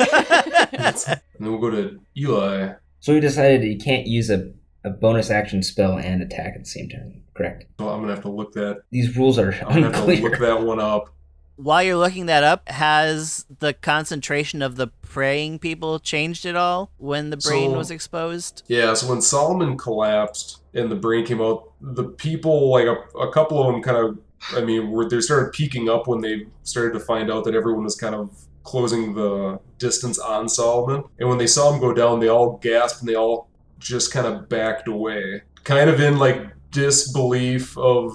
Does it seem like they snapped out of a trance, or what's happening? So it didn't seem like they were much in a trance as much as they were just there. They just believed in him. I guess true believers. they realize that their boss is actually a walking brain? Yeah, so now obviously he's been killed and there's a brain coming out, which is just as weird to them as it is to probably everybody else. That just doesn't usually happen. One other question.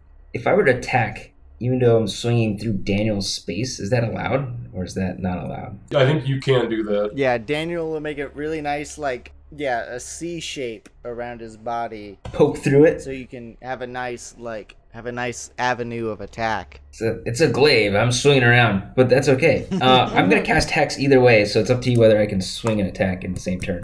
I'll make a C regardless.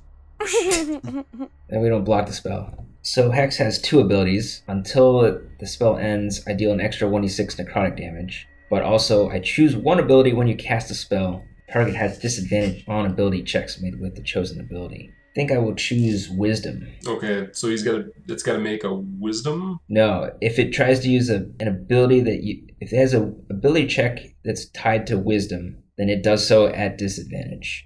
Gotcha. You're right. I should have waited on. You can do a spell. You can do a spell and attack as long as it's a bonus. Oh well, shit. Then I'm attacking him too. Okay. Yeah, I think you can do that. Yeah, we'll go with that because that's just how it lines up. So there's some other stuff with like casting 2 spells in the same round, but you can spell and attack. Great. 19 to hit. That definitely hits. You've hit the brain. Squishy brain. Tiny brain. Ooh. Don't kill it. I wanted to make it my pet. 10 damage. It was trying to make you its pet, Kurt, I think. It did. It did try to melt my brain. As you slam down with the glaive, you cut it in half right down the corpus callosum in the middle. No. And it's peels slowly in half, and the little legs kind of kick a little bit, and then stop. That's messed up. Oh. Not the corpus callosum. Not the hippocampus. Not the medulla oblongata. Gotcha. And the people that like were kind of praying and chanting by the pillars are just kind of like looking on in basically shock and awe as like at what's happening to their once revered temple leader. The once revered cat brain. If I was going to follow anyone, it would be someone with a cat brain. Can I scream out like, someone mercy burden Alma back to life? But she was a traitor. All right, I'm gonna pour my healing potion down her throat. Yeah, as he does that, Daniel starts like doing CPR because that's street healing right there. 2d4 plus 2. Come on, Alma, live, Alma. All right, and then Daniel roll medicine. And Daniel rolls a dice. 8 hit points for Alma. Can you just dump a healing potion down a dead person's throat and they're suddenly alive again? She's not dead. That was less than 3 rounds She's ago, unconscious. wasn't it? Mm-hmm. Yeah, so there's still like a faint heartbeat in there, even though her. It's a good thing that there's a faint heartbeat because Daniel rolled a 2 plus whatever you want for CPR. Don't hurt her. On your CPR check. Well, there was a faint heartbeat, and then I'm so strong. break the ribs. You're just like, live, Alma, live. I've gotten to the point where I'm smashing her chest out with my fist. Yeah, she has a faint heartbeat and 6 broken ribs now, so. Yeah. Well, the broken ribs can be healed. Her life can't be fixed, you know? I healed her 8 hit points. She wakes up with 3. No, and as the healing potion goes down her throat and the rhythmic smacking of Daniel on her chest, you can see her neck kind of like slowly like goes back into the correct shape, and she gasps for some air and goes, "Stop!" She's back, so Daniel. Yeah, I land one more and they go, "Oh, high five, sneaky dudes!" And then I go for a high five from Riven. I'm just gonna look at you like, what the fuck? High five still up. All right, I'm gonna hang my head while I high five him back. It happens. She looks up at you, Daniel, and Riven. She goes, "Solomon, where is he? Is he dead?" And I'm gonna go, his body is there and his brain is there. His what? Well, half his brain is there. The other half is over there. And she like kind of like scrambles and like tries to like get up while her body's still weak from just coming from the brink of death. Yeah, we severed the corpus callosum. His hippocampus is on the ceiling. Everybody roll an anatomy check to see if you know what a corpus callosum is. Right. That's grade school, you know? Who says you didn't learn anything from Dungeons and Dragons? Yeah, idiots. Yeah, watch out, PBS. We're coming for you. I hope I got that brain part right. Yeah, because I severed that and Yeah, the connector, right? Yeah, and then there's the Grand Yeah, the Canyon thing, and if you cut in the it- head, and then there's Grand the Canyon. there's the Washington Monument right there in the front. Yeah, it's part of the brain, right? Yeah, it's a part of the brain. Let's just go with it. That's what the script says. Read the script. No, and she just seems completely surprised and like in disbelief of like what's happening and what's going on. As you can see, the two like parts of the brain with like blue kind of cat legs coming out of either side, and she just kind of turns around and Riven, she hugs you and just says, "Thank you. He's finally dead." I'm just gonna hug her back and say, "It's over. It's all over." And she kind of goes back and looks at him again, and she says, "Where?" She goes, "Where did the brain come? Why does it have legs?" I don't know. We just severed the corpus callosum. We don't know about the legs. I smash like that hippocampus like some mad kush, you know what I'm saying? Just with the elbow. maybe Daniel's sensei taught him about brain cats once in his history. You're right, let's find out. It's always a crapshoot. What is it, intelligence? Ooh, that's his worst. Okay, how about a fat 12? For what? Do I know about what, I don't know, brain goodness, brain anatomy? I'm not sure if your sensei taught you about brain anatomy. Hmm.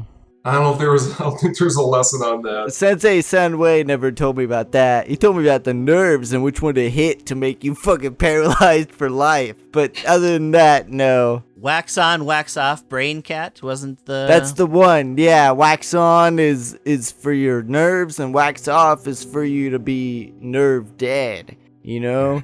Yeah. Yeah. Haven't figured that out yet, but I got it. So do we have a bag of holding, like, as a crew? Do we have that yet, or is that... No, I don't. Every DM knows never to give that. But where we're supposed to keep our brains? I think you are wearing the most valuable thing we own. Remember that? The That's worth breastplate? 2,000 gold. With the fist punch in it. It's still worth 2,000 gold. So in general, is the vibe from the other healers that they don't trust Alma, and because we are apparently on her side, they don't trust us either? They don't seem to know what to think, and Alma, after she just tries to not think about the whole thing that's going on with Father Solomon, she goes out and you can see that she's trying to talk to the other members of Mercy's Burden and talk about how there was something wrong, how there's something wrong with Solomon, and deep down they should all know that. Yeah, like he had a cat brain. Yeah, can any of them explain this as we look around the room?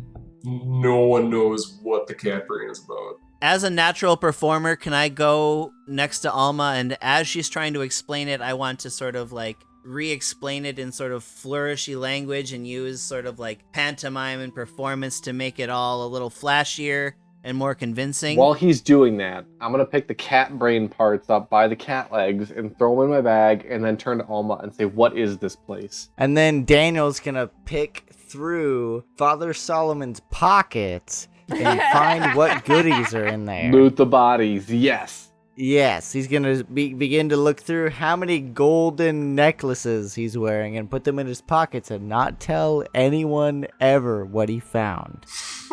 Okay, so Ingus, make a performance check. This is like my bread and butter here, guys. Well, Well, 10 plus 7, 17. Okay, well, no, that's pretty good. And so the other members, after what they've seen, and they all know that the temple was doing kind of some shady stuff, and it changed a lot very, very recently. And with your helpful, colorful displays, they start to come around. The hand language helps. When Alma's explanation requires like an emotional flute, soundtrack, I'll play that. If it helps for me to do a little pantomime and act out a moment for her, I'll do that. If juggling happens to help, I'll do that as well. Or if I think that I have a more like flowery iambic pentameter language to like zhuzh up her speech, I'll help her with that too. Yeah, and it just really sends home all the important points, so it all hits home a little harder than it would normally. Is he just literally mansplaining right now, or what? Actually, yes. yes. And Dalana bringing the female crowd back into the fold. Yeah. In this case, it's hashtag clownsplaining, is what that is. Is that also the name of the episode? It could be. You can't displace Gory Hole. That's true. Gory hole is pretty good. Or make it a little more general, bard-splaining. Bard-splaining? Ooh, that's pretty hot. Bard-splaining the gory hole. Pick which one you like the most and put it in the comments. Yeah, Patreon subscribers, give us money and tell me what to do. Yeah. And then Riven, what were you gonna? You said you took the. I picked the brain up by the cat feet, threw it in my Okay. bag. Nice. You now have. A cat-footed brain. Yeah, and then I was turning to Alma and saying, what is this place? She goes, "This is the crypt of the honored dead. This is where all the past head priests of the order and the ones that are like more in charge of the order come, and that's where this is where they're buried. Normally people didn't come down here much, but Solomon started coming down here just a few weeks ago when we started charging exorbitant fees. And I think that's when he started experimenting on people. Can I live here now? And he started bringing down infected people. I'm gonna say, and who are the unseeing ones? I don't know what those monsters are, and I don't know where he got those. Are there 2 more asleep? There are 2 that are still alive and just sleeping. They're sleeping through all this. They got another like half a minute. Can I just go over and slit their throats? Everyone else do your thing. I'm just going to go over there and slit their throats. I'll help Ingus. I'll bring out my axe. I'll get one, you get the other. Yeah, you two can go finish them off. I have a rapier that's like stored inside of an umbrella that I never ever have used yet, so I really want to just like, and then, slit a throat. Perfect. Nice and I casually. feel like you have used the rapier umbrella. Have you not? Maybe like early on. It's been a while. Because he's been using the crossbow for a while. Crossbow mostly. And mind fuckings. I'm curious about this armor Father Solomon is wearing. Is it actually armor? As you like look through his body, so Daniel, you're kind of you and Eli are scuffling through the body. You see that the arm that he crushed Alma's throat with originally, he had like a long sleeve on. And as you pull back the sleeve, you see that his arm is actually just made out of kind of interconnecting like metal pieces. At least his left arm. And as you open up his robe, you can see that there's little like metal pieces that are like intertwined around his ribs. And it's like lodged in, and his skin is almost like healed into the metal itself. Gross. Ah, crap. How do I get that? He has like a golden chain with this little like golden feather around his neck. And he has a ring on his right arm, which is still made of flesh, that looks like an elephant head on the top, and the trunk goes around and connects into the back of the head. Oh. Is this something Daniel is finding as he rummages through his pockets? Yep. And then he's also got like a scroll. He takes all of it. He puts it in his inventory. That is very short. So, elephant ring. Mm-hmm.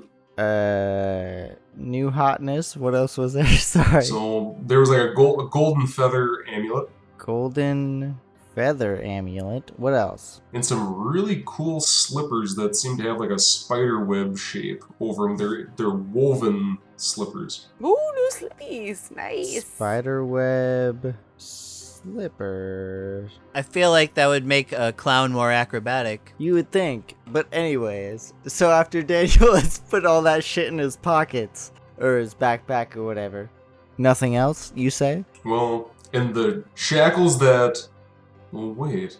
This whole time, Alma never got out of the shackles. She was shackled. Yeah, she's still locked So up. I guess she's still talking from being shackled to the wall. Yeah, she's nice. Someone undo her.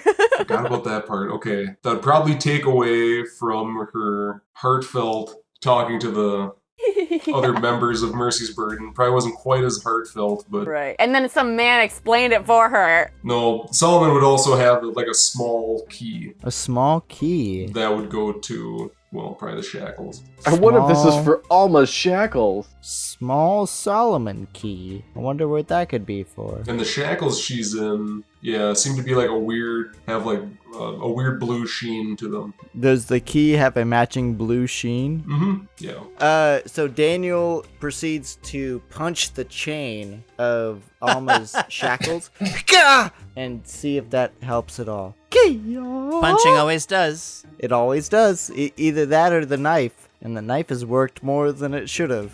If this doesn't work, I've got a rusty nail we can try. Oh Ooh, boy. that rusty nail seems cursed, so I'm into it. You punch the chain of the shackles, it one like really hurts your hand. It seems really hard, and after you punch it, you bring your fist away, and you see that it's like glowing blue, and then slowly goes back to its regular blue sheen. Okay, good. Almost like it reacted to the Punch. attack, but he didn't seem to do any damage to it. Then Daniel takes the key, the blue sheening matching key. He even holds it up to the chain and like waves it back and forth to his eye, and says, "This might work," and then plugs it into the collar, and then sees what happens. It just kind of unlocks, and you hear the little, and the shackles all unlock at the same time. So she had a couple on Oh wow. her wrists and also her legs. I'm 5 feet away watching this whole thing, and I'm gonna go, so why did you punch it? I thought I could do it. It's teenage bravado is what it is. If I could do it, then that could mean I'd be so much cooler.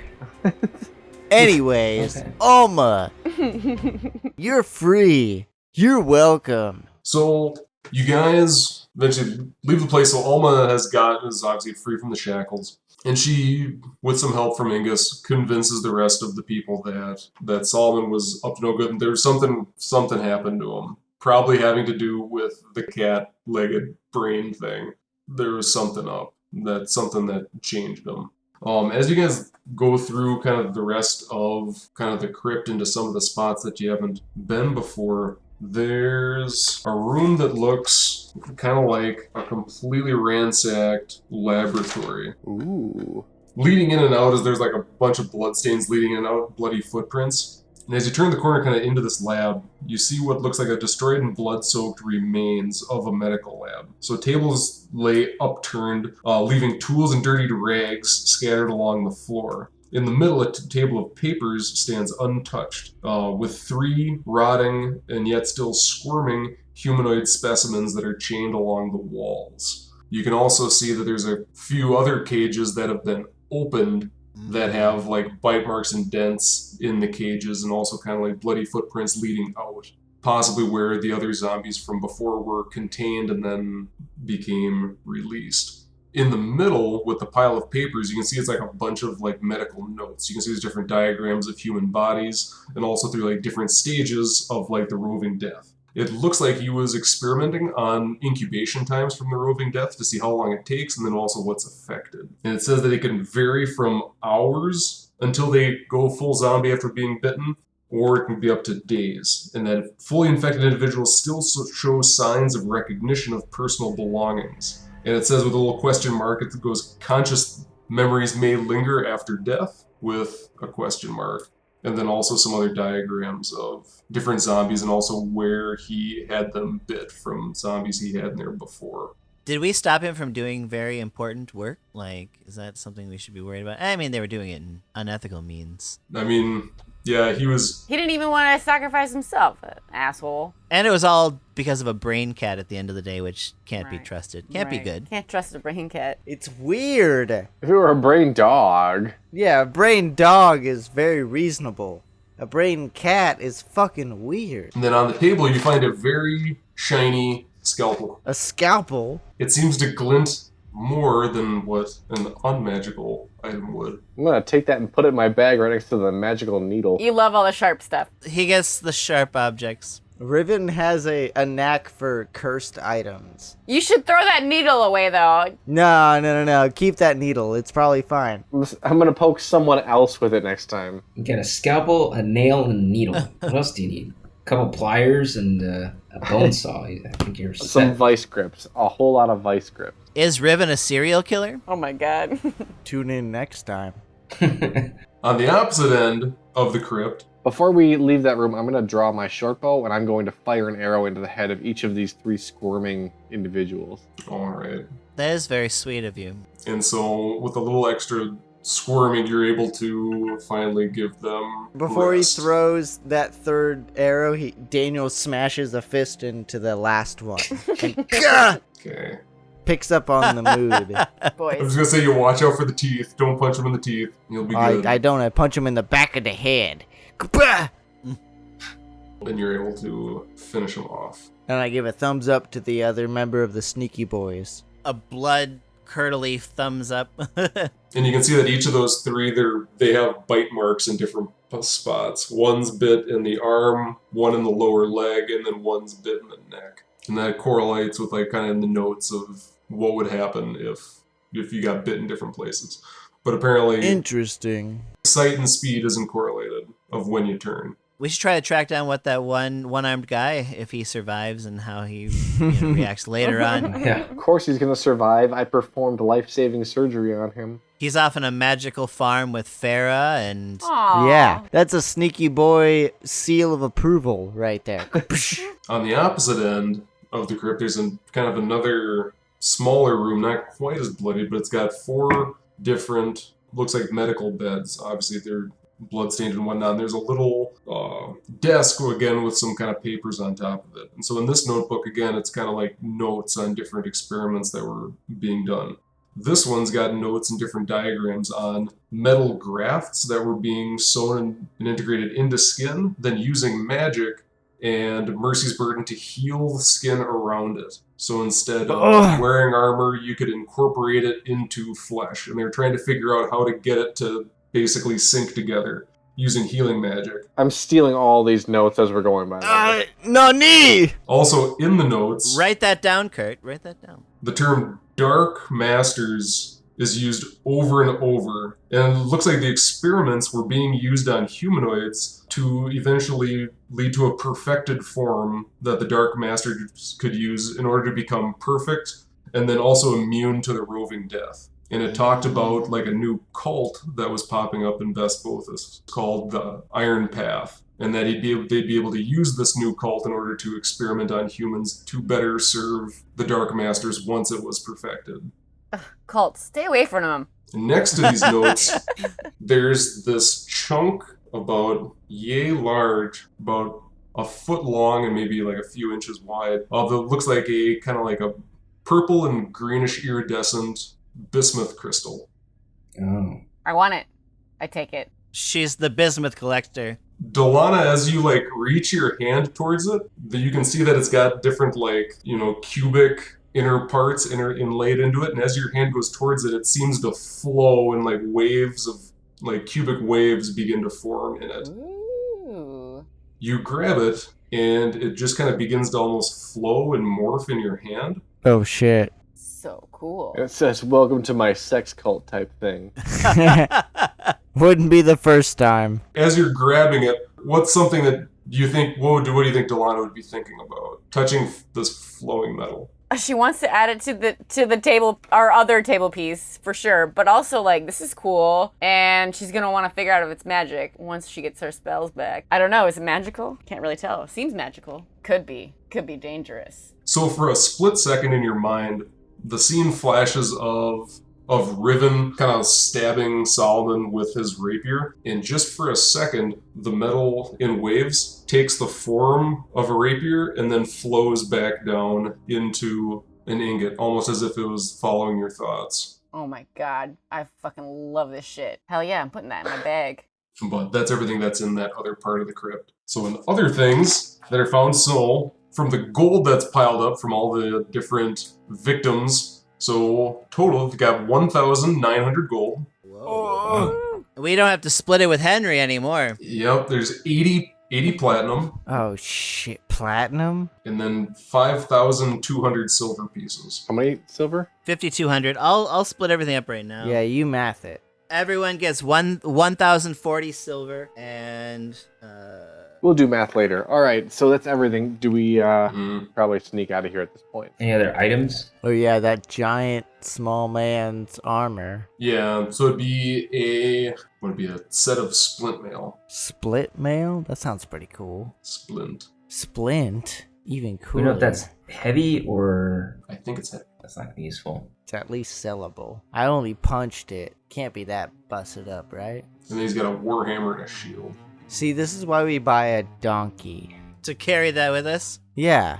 Okay, Riven is getting very anxious to get out of this literal grave. It's probably fine. Now that we've explored everything, Alma, you've had a very long day. What do you say you come back with us to the tavern and have some soup? Meat! Or meat! How's the full mass sound to you? any place sounds better than here. Agreed. Can't wait for you to try our bacon. Does Alma know a way out of here besides the front door, which is barred right now? She goes, there's only the front. There shouldn't be any other exit. It's a crypt. If we leave the crypt, is there a way out of here? Like the garden area, or? Yeah, through the back hedges, there's a way out. Okay, we're gonna have to go that way. Lead the way, Alma. And she goes, why? Yeah, we can't go through the front door. Kind of barricaded it and murdered people. We're all talking over each other. Yeah, we should Okay. just go the way that you said. Yeah. Believe me, that is not a direction we want to go. All right, let's just get out of here. Okay. You're able to retrace your steps up, kind of back the way you came, up the stairs, and then kind of out through the doors of the crypt, leading back out into the kind of that courtyard behind the temple. And as you exit, you can kind of hear some ruckus coming from like inside the temple, but there's no one back in the courtyard at this point. We should get out of here, dudes. Let's sneak. We're all sneaky boys And Alma now. goes, okay, yeah, there's like a gate in the back, like between some of the hedges. Yeah, we'll just go out the backside. Yeah, go fast. Really? Are you sure? I'm sure everybody in the temple would like to... Fuck off. No. Go. Okay. There's like severed arms and there's like doors full of blades, and let's go at the back door. It'll take a lot of explaining, but That meat's only going to be good for so long. We got to get going. Yeah. The ham is our excuse. Perfect. And so there's like an iron gate at the back that's like covered in ivy, and she just opens the latch and just swings it open. And she goes, "All right, I can follow you back, and eventually I'll come back, and I'm sure the rest of the Mercy's Burden brothers and sisters will come around once they understand the evil that overcame Father Solomon." Of course. Oh yeah, we they'll be will. fine. They'll be fine. Yeah, let's go. Serving the people of this community for free is all the thanks we'll ever need. That's it. For free for 1,900 gold pieces. And more than 1,000 silver pieces. Just remember that too. I guess we made off pretty good, but whatever. We did okay. There was platinum involved, and I don't even know how much. To the meat store, guys. And I got a cat brain. Oh, that's the real treasure. Maybe the real treasure is the cat brains we made along the way. You make it back to the inn. You open up, and I think it'd just be like early afternoon, mid-afternoon, because I think you guys first got to the temple. I think like in late morning, I think is when it started. So it'd be kind of like it'd be like towards the end of lunch right now. You open up, and there's, the tables are packed, and there's other people sitting at the bar. The door, you guys come in, and Grom looks at you, and you can see his eyes kind of widen as he's serving some bread to some customers, and he yells out, "All right, inn's closed, get out!" And he starts just shooing people out, and all the different sailors and fishermen are just kind of looking at him like, "What? We just got here! Get out, take the bread, go, get out!" And he grabs a broom and starts smacking people in the back of the knees to get out. And slowly but surely, everyone is shooshed. As soon as he closes the door, I'm gonna pull the two halves of the brain out by the cat feet. And so he closes the door with Alma inside, and he looks at, obviously, the gore that everyone's just about covered in, and he goes, "What in the hell's happened to you?" We saved the We day. went to a gory hole.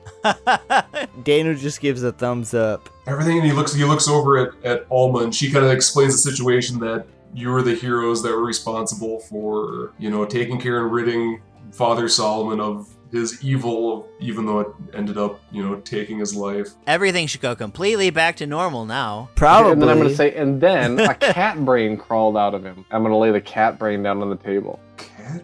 I like how often we bring disgusting stuff and just throw it on this table. You can see Alan's over, like, at another table, like, scrubbing some stain off. He looks at the cat brain just getting slopped down on a table, and he just goes, "Ugh." Always with that goddamn face.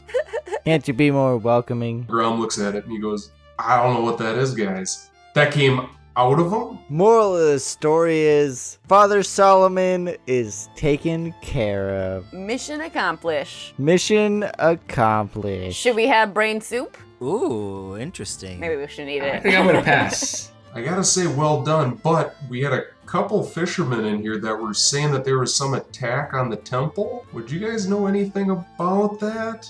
That was us. That may have happened. I'm in the dark about it. Get it? Because of the... the darkness. Because there was darkness cast. Yeah.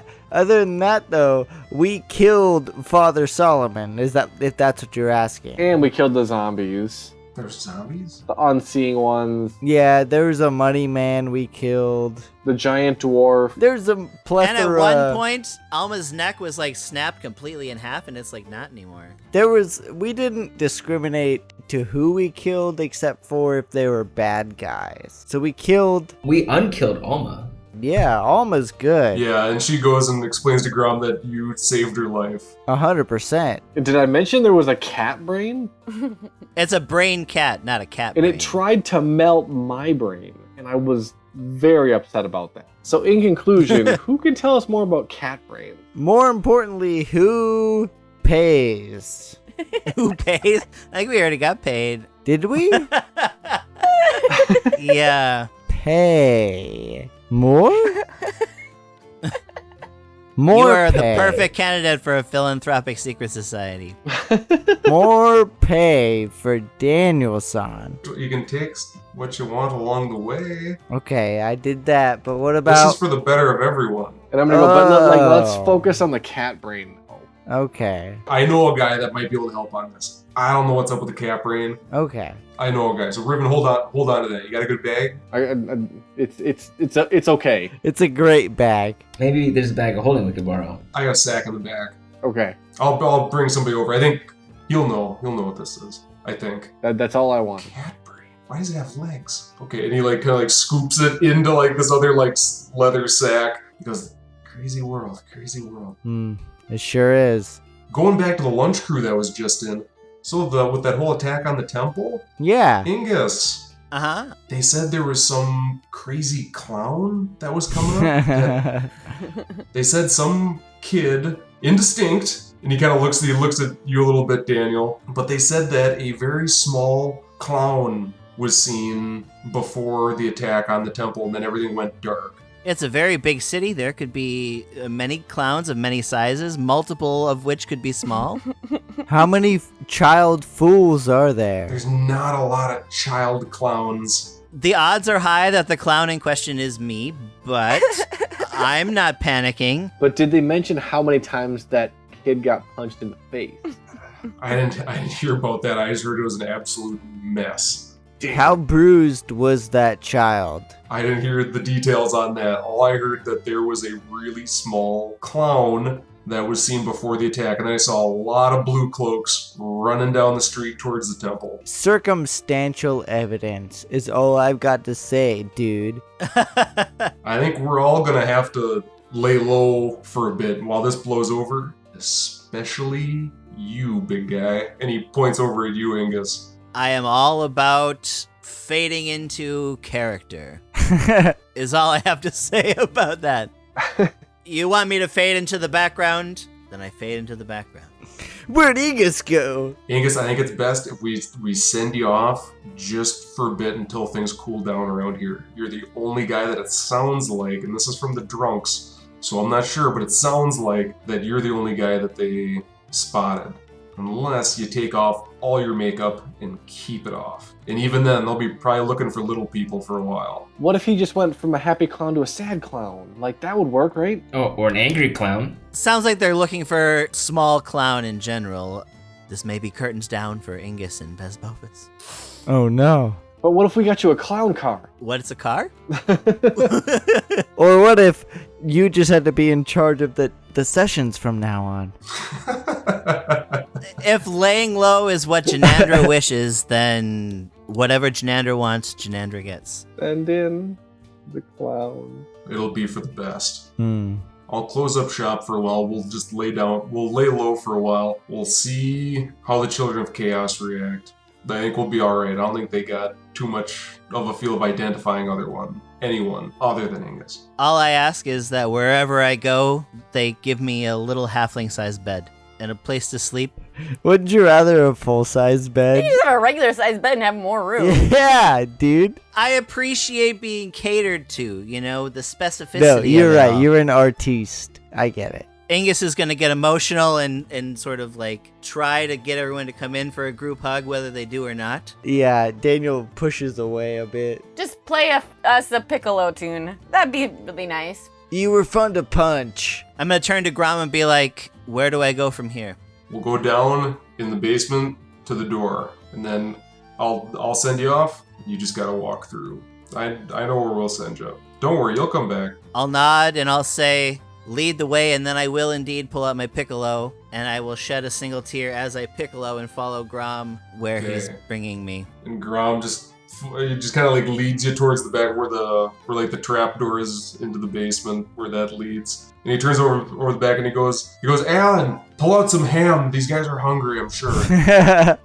And Alan is just scrubbing a table and just goes, and he just throws the cloth up and he starts sulking towards the back to go grab some ham out of the back. And the very last thing Ingus says is always with that goddamn face.